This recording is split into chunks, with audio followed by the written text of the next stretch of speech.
microphone. No, too close. Everything's weird. Here we go. Hi. I'm Rachel Marie. I make music and, as of very recently, YouTube videos. So here we are. Today I'm going to talk to you about some nitty-gritty financial stuff. Because being a freelance musician, a freelancer of any kind at all, but for me, a freelance musician, in the current state of affairs, being a freelancer in the age of COVID-19 does not exactly equal financial stability. So we're here to talk about that. I'm here to share with you how I'm handling it. So if you are a fellow creative looking for some empathy, or if you are not a creative or a freelancer and you want to understand a little better what one of us is going through, or if you want to send this to someone who's giving you a hard time about having a hard time financially, go for it. This is definitely not a how-to video, although if you glean anything helpful, that's cool. It's just a window into one person's world in the hopes that someone will take something good from it. I'm gonna start out with some ideas that are not mine. It has, what day is it? Pretty much exactly 2 months since musicians and venues and promoters had to start canceling shows left and right. Pretty much right at the outset of it all, Matthew Gard, the artistic director of a vocal ensemble in Boston called Skylark, wrote a blog article entitled "How a Highly Successful and Fiscally Responsible Professional Musician Can Face Financial Disaster from COVID-19. And I just love that. It's so to the point, it's so accurate, and he lays it out so well. Anyway, I highly recommend giving it a read. It's really easy to digest and really accurate, and it's got graphs. That particular article focuses on a hypothetical classical vocalist. However, a lot of what he lays out with a little finagling can apply to any performing musician. We all operate in a gig economy. A lot of us have student loans to repay. We're all responsible for self-employment taxes, finding our own health insurance, and generally we don't get paid for canceled work. A lot of us had 2 months of gig income just canceled in early March, and the cancellations just keep rolling in. And for anyone who is booking live shows, it's kind of slim picking among the dates that are getting rescheduled already anyway. So how did this affect me? There's this piece of advice that's floated around some of my professional circles that as freelancers, it can be a good idea not to put all your eggs in one basket. Not just in the sense that that can be risky business when it comes to financial security, but also that if you depend entirely on performance for your income, then this thing that you really love can easily become something that has a lot of pressure on it and make you enjoy it less. Like this idea that being a professional musician will ruin making music for you is tied to this whole, like, maybe it's better to have multiple revenue streams, multiple income streams. That if you have other income streams, it can alleviate the pressure on performance, so it's not like, gee, I have to do this thing that I love that's becoming a burden now. You perpetuate it feeling like a burden by just having to do it. I've heard some people talk about the idea of having at least a 3-pronged career, and often, especially I think in classical music, what that ends up looking like is performing, teaching, and some other third thing that is often unrelated to music, or can be. And for me, I always had performing, teaching, and my day job. When I quit my day job, my goal was basically to replace the day job piece of the pie with Patreon, and then performance and teaching would grow naturally because I didn't have a day job. So I would have time to take on more students and do more performances and still have a somewhat evenly balanced pie. I wanted to keep it pretty even so that if at any point performance was lagging or teaching was lagging, I would have wiggle room and I wouldn't have to rely totally on one thing. That like if teaching was lagging, I could just do more performances and that would be okay. Or if Patreon didn't flourish immediately, then I could do a disproportionate amount of music and teaching and then hopefully build up Patreon. And so I can mix and match wherever I need to at any given time based on how the other pieces of the pie are doing, if they're okay, if they have enough filling. As for what that pie has looked like since I quit my day job, I made you a chart, a pie chart, if you will.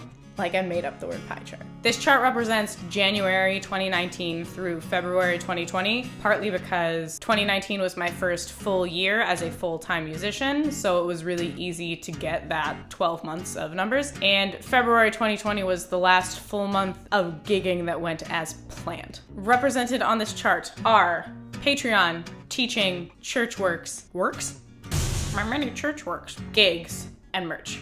Just as an aside, for those who don't know, it's a totally normal thing for church choirs to have paid section leaders, which I was not the least bit aware of growing up. I got my first church job when I was singing in the choir at the Methodist church on the corner of my college campus, and the choir director asked me if she could pay me and if I could bring friends. But lots of classical musicians, especially in cities, make a chunk, sometimes a significant chunk of their income from singing in churches. And since I like Jesus and facilitating a meaningful worship experience is important to me anyway, it's a win-win-win. Anyway, as you can see, it's a pretty evenly balanced pie, just the way I like it. And teaching has been a smaller piece than I anticipated, but I was trying to make room to be creative. Oh, hey, COVID, fancy seeing you there. Gigs and merch, gone.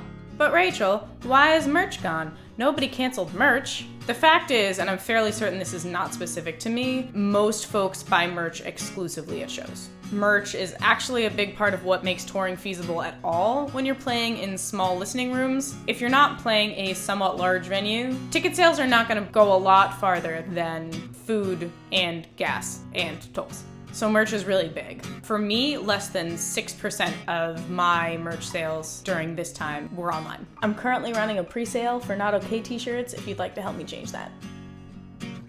So basically, when gigs poof, merch poofs. I also am very lucky that my church job didn't disappear. For other singer friends of mine, it seems like it was kind of a toss-up, whether they kept their section leaders on, whether they kept all of their section leaders on, or only some of their section leaders on, or only some of their section leaders at a time, or whether they just lost that part of their income. I am in no way trying to drag churches. I think they're all doing the best they can right now. A lot of them are really struggling with online services because ministers, like performing musicians, weren't trying to do their job on the internet.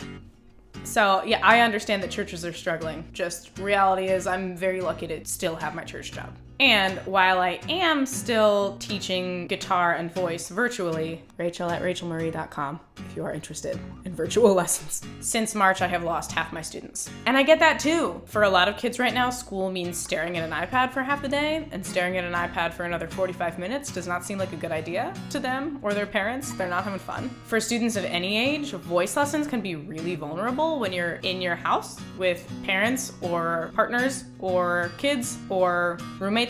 I totally respect the decisions of these families. Also, it means that that part of my income was cut in half.